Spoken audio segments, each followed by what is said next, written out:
to everyone. In this video I will guide you how to fix if is not turning on Motorola phones. Let's start the video if you want to fix this problem.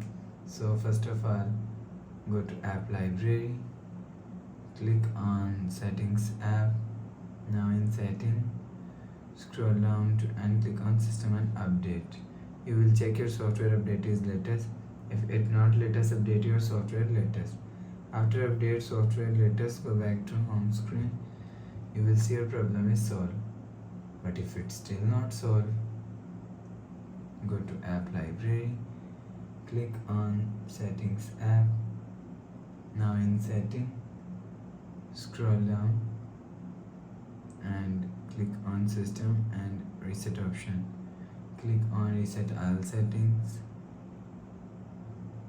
Enter phone pin, click on this icon. You will see your problem is solved.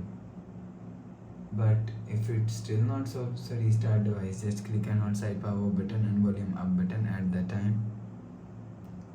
Click on this restart icon. You will see phone is restart. After restarting, enter phone pin. You will see your problem is solved. So please subscribe for more new latest videos. Thanks for watching.